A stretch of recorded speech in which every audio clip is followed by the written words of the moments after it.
Benvidos a unha nova edición de Vigo a Debate. Nesta ocasión vamos a falar de educación, de algo de futuro que está de moda, podemos dicir, como é a formación profesional, porque cada vez ten máis demanda. E, ademais, é unha formación profesional que se está poñendo máis de moda últimamente, que é a FP Dual, na que se combina esa parte teórica que se imparte nos diferentes centros que hai na nosa cidade, con unha parte práctica en tamén diferentes empresas. Por lo tanto, unha combinación é que din que fomenta pois que despois de terminar esta formación profesional pois a obtención de traballo sexa moito máis doada. Así que deste tema e tamén de outros imos falar cos invitados que temos a continuación aquí con nós. Hai que dicir que a idea me a deu no último debate que fixemos aquí de educación o xefe territorial de educación que está aquí hoxe con nós tamén, César Pérez Ares. Que tal? Moi boa tarde. Moi boa tarde.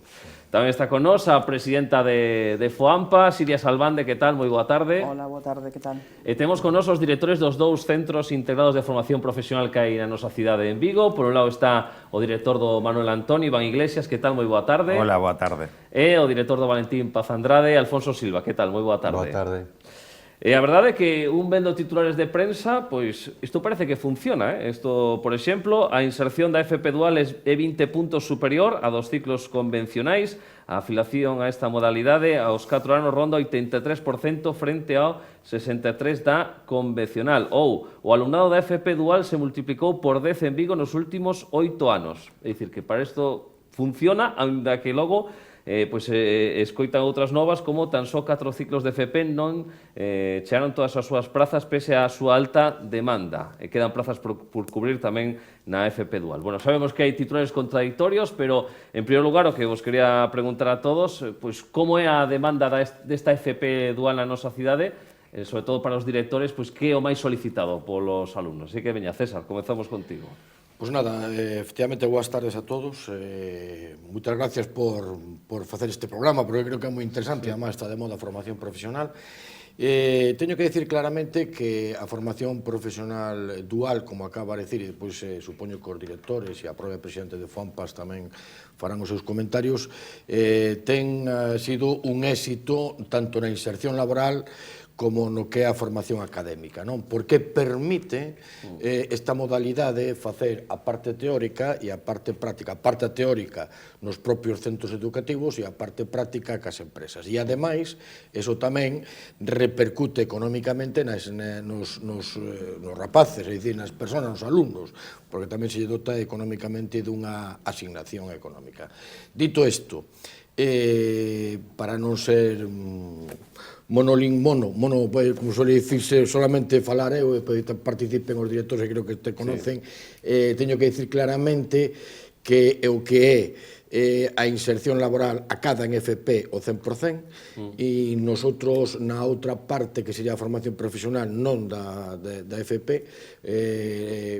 acadaría uns 80-85%. A FP Dual ten altísima inserción laboral e a outra tamén o ten, pero un porcentaxe moito menor. Por lo tanto, para min personalmente e tamén como responsable de factura territorial estamos apostando desde a propia Consellería, desde a propia Xunta, porque a FP Dual se impoña cada vez máis e acórdome cando empezamos no ano 2006 eran moi poquinhas as empresas e moi poquinho o alumnado e hoxe estamos xa con as cifras moi importantes, casi con novos 120 novos proxectos que se van a poñer en marcha, non? Sí. Dende FOAMPA, non sei se os neis e pais estades moi postos no tema este da FP Dual, se hai moitas consultas sobre ele, incluso dos vosos fillos.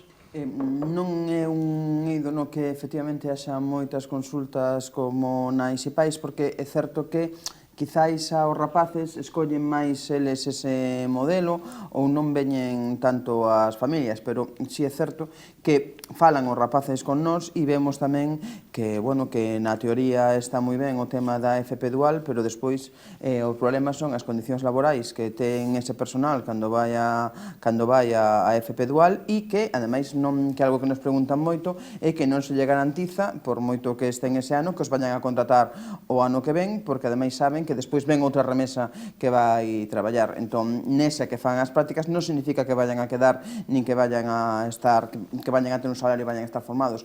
É un pouco así, un pouco máis raro, porque nos preguntan máis os rapaces, neste caso, que as familias. Vale. Deixaches aí dúas perlas para comentar despois. A ver cos directores. Iván, por exemplo, vos no voso centro, dentro desta FP Dual, que tipo de cursos de ciclos impartides, que tal a demanda? Ben, a demanda, no centro temos un dos máis, senón o máis demandado, un dos máis demandados, que é o de fabricación de produtos farmacéuticos, biotecnolóxicos e afins. É unha dual co grupo Cendal. Este ano estamos co primeiro ano só con grupo Cendal e co segundo ano con grupo Cendal Lonza Biologics. De feito, todos quedan contratados nese, e nos estamos moi contentos con ese programa. É un ciclo moi técnico que requiriría dun equipamento moi grande e non hai posibilidade de implementar nun centro educativo unha planta piloto como tal, e a empresa suple esta formación.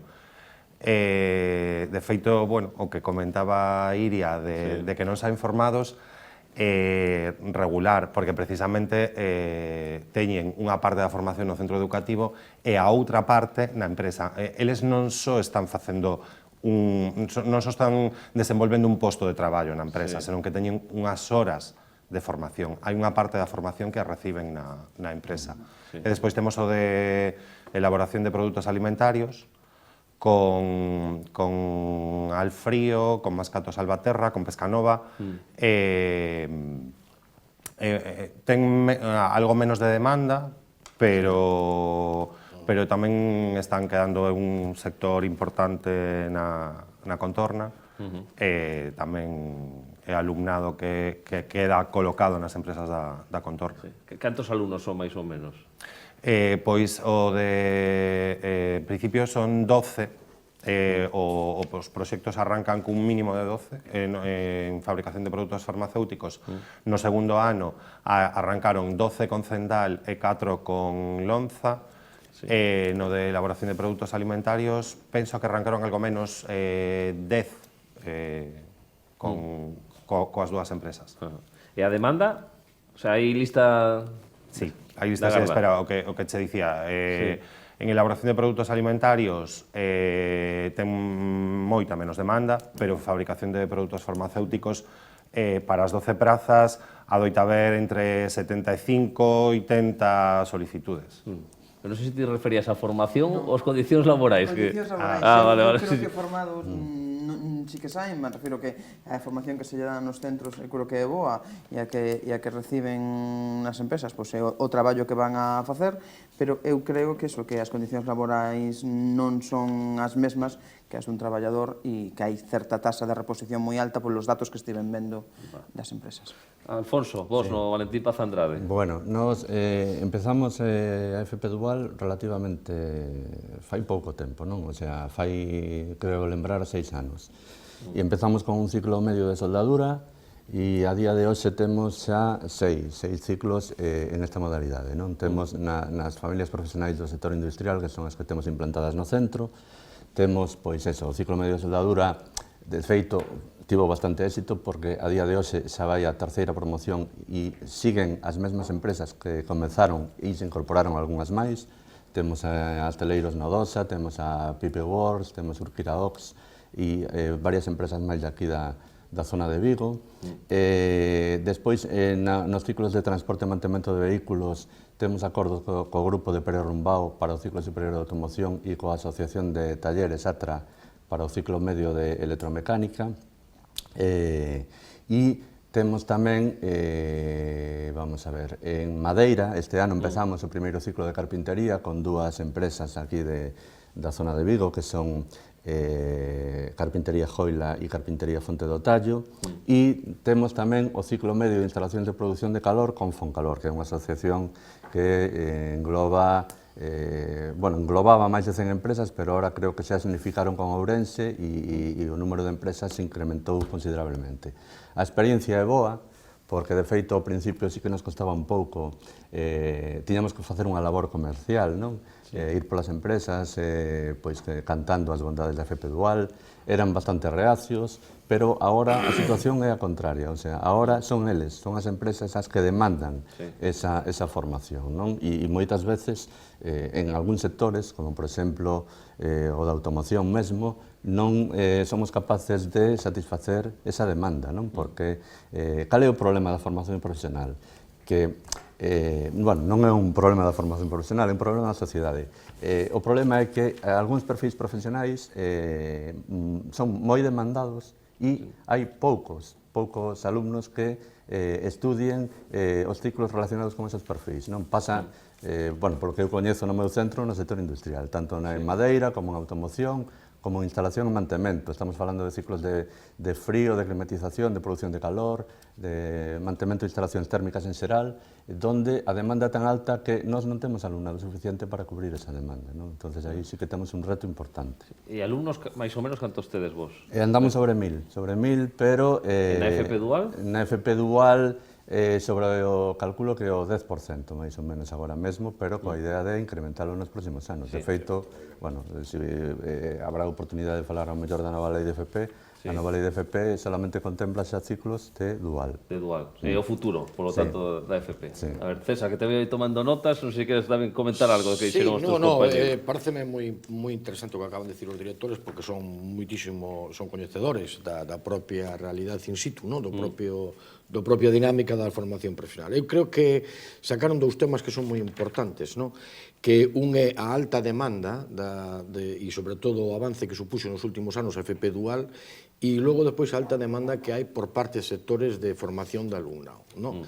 Que ocorre? Que efectivamente ahora nós, e eu quería tamén, precisamente comentábamoslo antes, do Plan Conecta, un plan novo que se acaba de facer en formación profesional, que acabamos de sacarlo a Consellería de Educación a través da Dirección Xeral de Formación Profesional, donde o que dice xa o propio plan é conectar ca sociedade, é dicir, son por áreas e por zonas, donde, por exemplo, outro día en Lalín nos sentamos ca Asociación de Empresarios, os centros educativos, para determinar claramente cuáles son as demandas que nos pide a sociedade. É dicir, agora os ciclos formativos e o mismo as novas familias que se implantan, intentamos por todos os medios que non ocurra como outros lugares, que se adapten ás circunstancias das zonas, no sentido de que é a empresa a que nos demanda.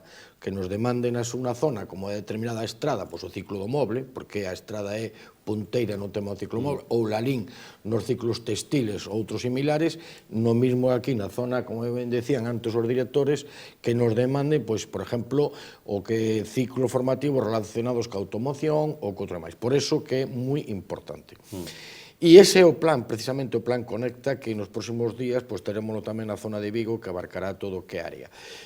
A realidade impónse no sentido de que o número de matriculados en FP en Galicia pasou do ano 2009 de 35.000 a 60.000, e a realidade a inversa é que en bachillerato baixou sustancialmente. Pasaron de ser, é dicir, a formación profesional agora é unha primeira opción frente ao que se decía antes, que era, como decía, non habiendo nada, vou unha formación profesional. Creo que iso é moi importante o paso e avance, e sobre todo, fundamentalmente, porque a sociedade cada vez nos demanda, e a sociedade nos demanda no sentido, refírome á empresa, e, polo tanto, personal cualificado.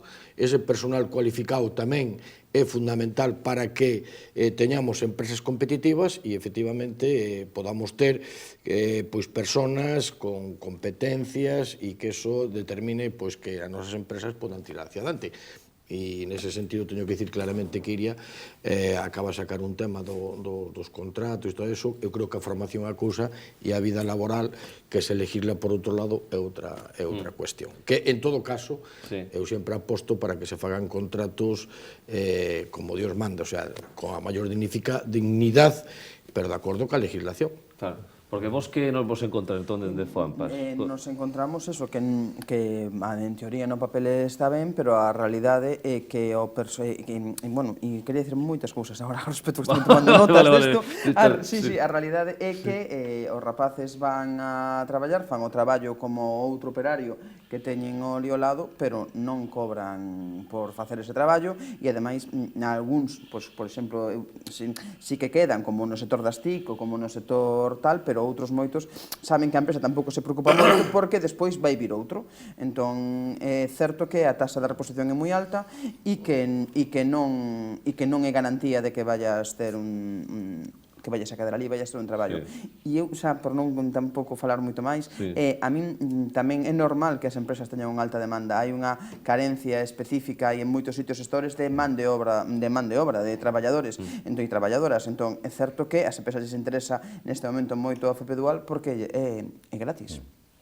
É unha realidade. Entonces, e a ti tamén te interesa porque te formas, pero bueno, eu fago unha, igual é que son de letras e entón eso me costa un pouco máis, pero fago unha pregunta, a mí tamén me dá un pouco medo a falta de que solo sea a FP Dual, pero eso, bueno, xa a carga de personal, só a FP Dual, si a formación humanística e a formación que lle podemos dar máis a ese personal, porque eu non quero ter unha persona, ou non creo que sea útil para a sociedade ser unha persona que sepa facer este traballo especificamente e non teño unha formación máis amplia que non se den outro tipo de materias e que só vaya influída directamente a traballar. Entón, bueno, eu creo que eso o podemos discutir despois, pero a min sí que me dá bastante... Agora, se quere, a ver, pero esos directores aí que son... O sea, a min eso sí que me parece que son unha carencia.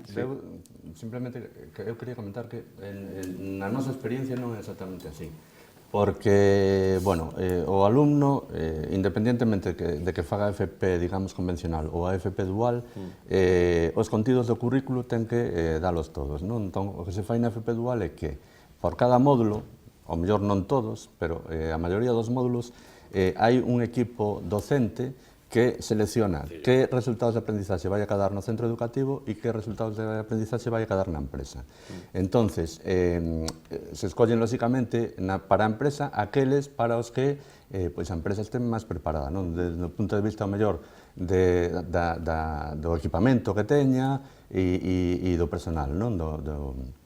E, nese sentido, na empresa, incluso hai vantaxes, como poden ser que pois o alumno se relaciona xa con un entorno laboral real, con compañeros de traballo.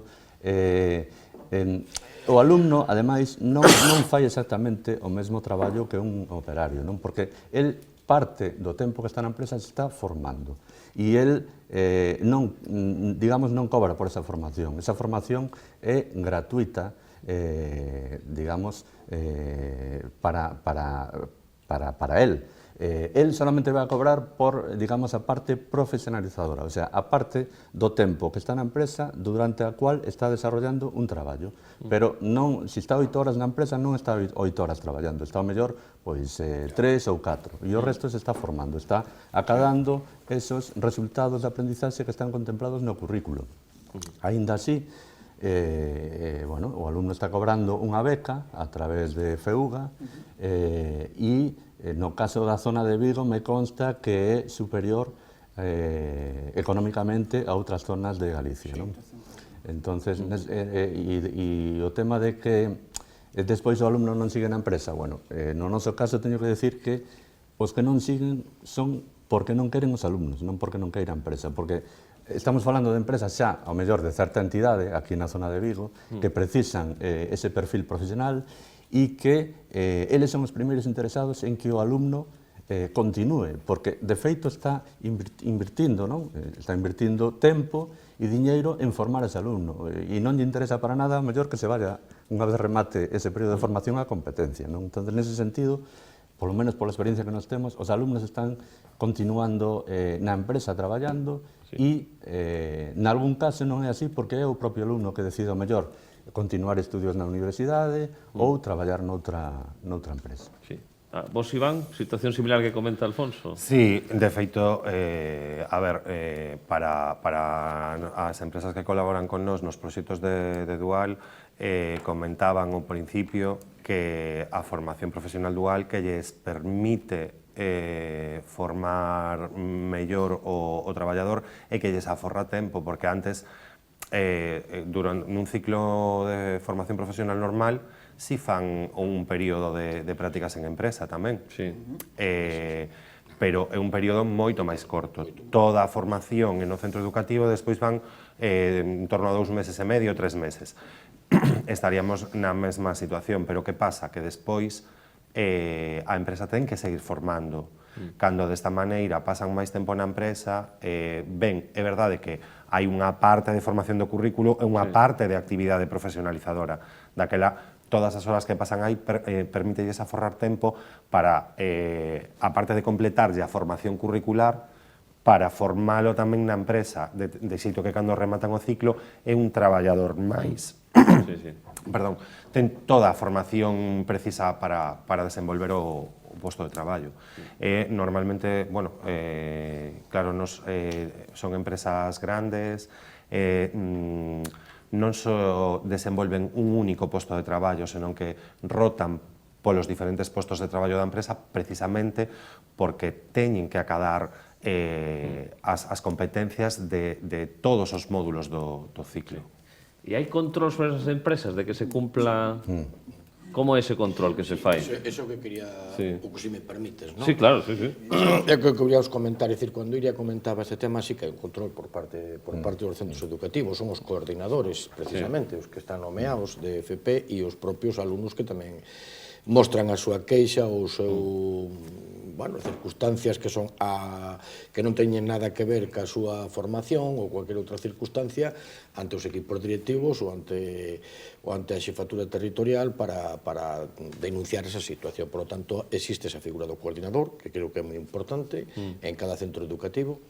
E, en segundo lugar, eu creo que tamén é moi importante destacar que a formación do alumnado nas empresas facendo as prácticas é clave por os tempos que hai. É dicir, eu creo que se éxito da FP Dual precisamente está en isto, non? É dicir, como ben dicía antes Iván, Alfonso, cando tú fas un ciclo formativo que non é o da FP Dual, tes un tempo de prácticas, pero un tempo moi corto. Son 3 meses e aí sí que non percibe ningún tipo de salario, non? E eu creo que non hai ese contacto directo, tanto directo ca realidad profesional do que tú podes no teu momento incorporarte á vida laboral, non? Xusto a FP Dual é o que pretende atender esa peculiaridade. E creo que é moi importante destacar que o 90, ou casi o 100% do alumnado ou das persoas que fan FP Dual se quedan nos propios centros onde fan as súas prácticas e o seu traballo.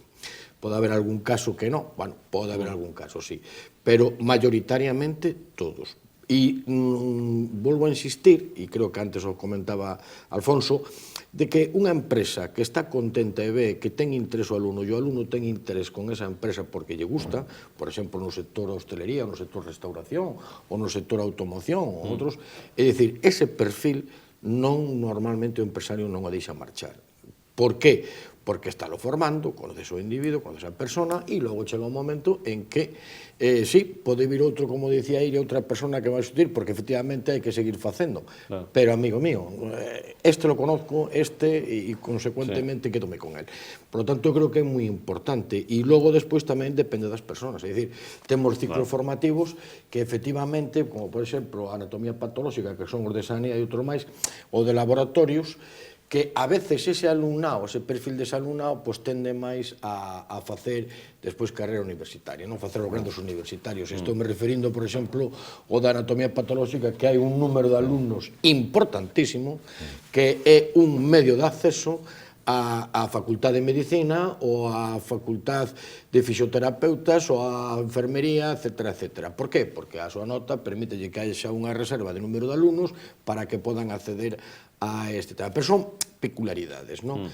E logo, por exemplo, tamén quero destacar que un dos ciclos máis nomeados, ou sea, máis demandados, é o ciclo de educación infantil en Galicia, que é o primeiro. É dicir, hai unha gran alta demanda, sobre todo, de guarderías infantís, de guarderías e de escolas infantís que demandan esta nova titulación que temos na educación infantil e que evidentemente permite pois logo despois acceder tamén ao grado de educación infantil como a partir de magisterio, o sea que, é dicir, hai unha variable importante, pero eu quedaríame con unha parte importante da FP Dual que permite esa relación profesional entre empresario e alumno e a parte docente que é clave para poder camiñar hacia o futuro e sobre todo para ter emprendedores, que tamén é moi importante o tema dos emprendedores, do alumnado que tamén emprende, que de eso, si queredes, podemos falar máis adiante, porque teño un montón de exemplos en ese sentido.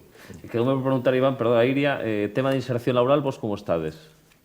Os datos que manexaron. En principio, o 100% estáse quedando, no de fabricación de produtos farmacéuticos, estáse quedando 100%. Sí. No de elaboración de productos alimentarios, algo menos, pero en principio o alumnado que quere quedarse na empresa quedase, o que comentaba Alfonso. Hai casos nos que o alumno non quere quedarse na empresa, pero a empresa en xeral sí que forma o alumnado para quedarse con vos traballadores. Non é para deixalos ir.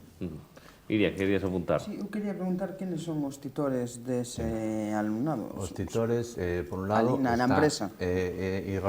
Precisamente tiña pensado intervir nese sentido coa pregunta de Marcial, non? En relación ao control, non?